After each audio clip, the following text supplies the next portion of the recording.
You mentioned the goal difference there, Tom, and the goal difference is horrific. It's minus 27, but actually they've really hauled the other two back in recent weeks. Carlisle are on minus 26 and Morecambe are on minus 24.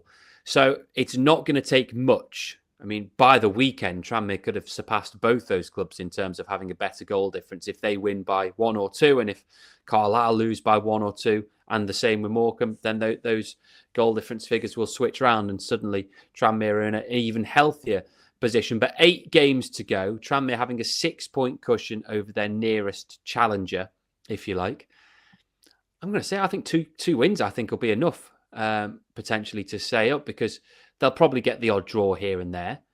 And if, let's say, they get 2 wins and 2 draws from their final 8 matches, you're then asking Carlisle to win 5 of their remaining 8 games to stay up. They haven't won back-to-back games in over 2 seasons, I think it is. Morecambe would have to be the same. You'd have to have them winning 5 games out of 8. I just can't see that happening. So 2 wins for me, especially if one of them's Friday and you're suddenly moving 9 points clear before the other 2 play, could be all that's required. Yeah, we really don't know, do we? There's always teams who go on funny little runs, and this is the funny end of the season. You've got to bear that in mind as well. So I do agree with you. You know, it's a massive ask for those 2 behind us to pick those points up now. With only 8 games left, it really is a massive ask for them. But we are at that strange end of the season where we've already seen it ourselves down there. Can't buy a win, can't buy a goal away from home, and yet we've gone to Bradford with the best home record, or certainly with a tremendous home record, and we've gone and beat them 1-0. And that's what starts happening now. Teams up at the top start bottling it, start dropping points, start, letting the pressure get to them. Teams at the bottom suddenly feel a bit of galvanization, if that's a word. They feel galvanized, they feel invigorated, ready to fight against the drop. And even the mid-table teams can be awkward, because either they switch off completely and they're an easy walkover, or they can relax and enjoy their football and they start winning games quite comfortably because there's no pressure on them. So really, this back end of the season now is the very, very difficult part to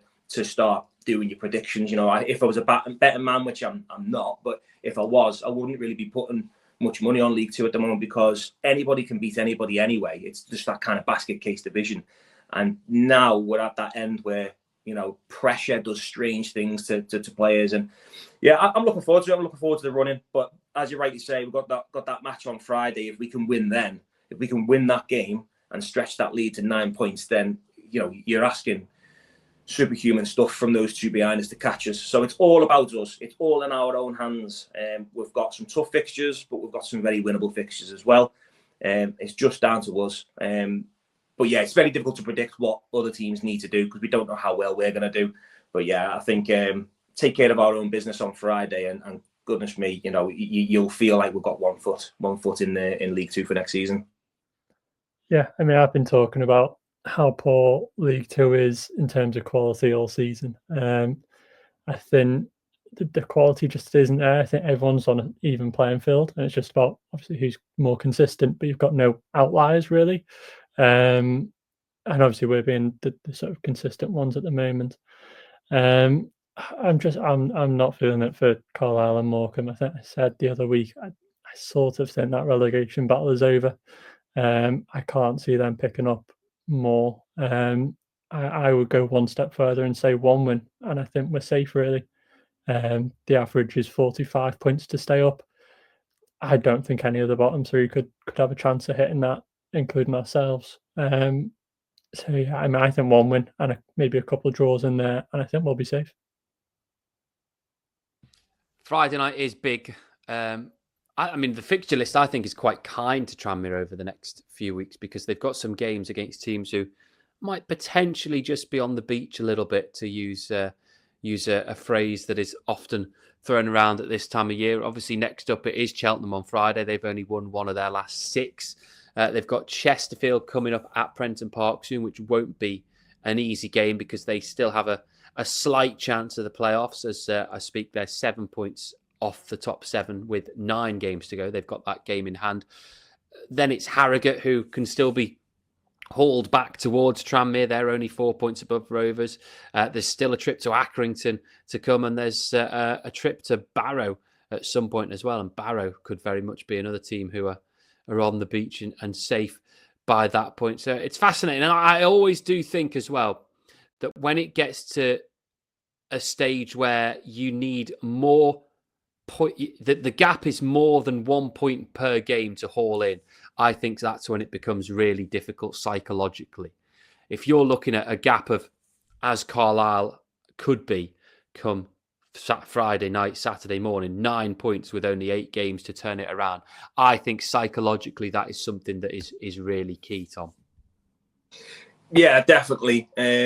It's all about psychology, really. That's why it was, it's good to see teams drop points, not just because they're not gaining on us, but also that pressure then develops on them. But like I say, I do get weary of every fixture, because I mean, we were the perfect example last season.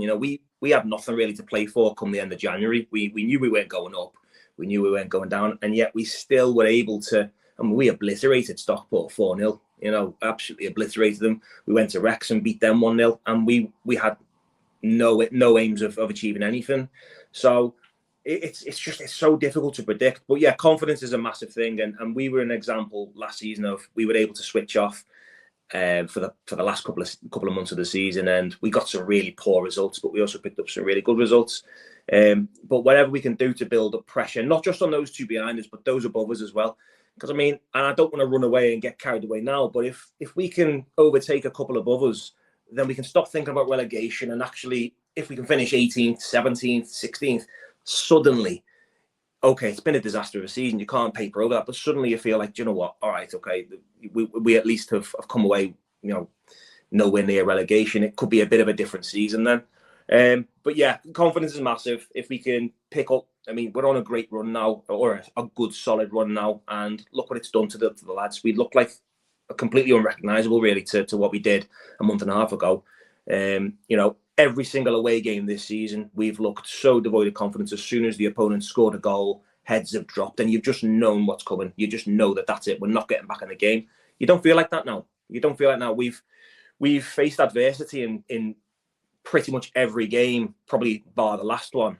Every game under Crosby where we've either gone a goal behind and we've still managed to come back, or we've had the opposition equalise and then start putting pressure on us. And each time we've been able to cope with that really well, because the confidence is back in the squad. It's the same players. There's no new players other than the two lads who came from United and haven't played any football. It's the same squad. So that just proves to everyone that, you don't have bad footballers in League Two. Well, you obviously do, but you don't get that. They're not that poor. Confidence can be such a key factor. It really can turn bang average players into quality players, and a quality player can turn into a dreadful player when they've got no confidence. So yeah, I just think keep this run going, keep picking up points, and that's going to really start having teams around us panicking. And it gives us something to cheer on for back end of the season. It's been horrific. Let's have something where we can actually enjoy, jump up and down and make some noise at Prenton Park and actually have some fun,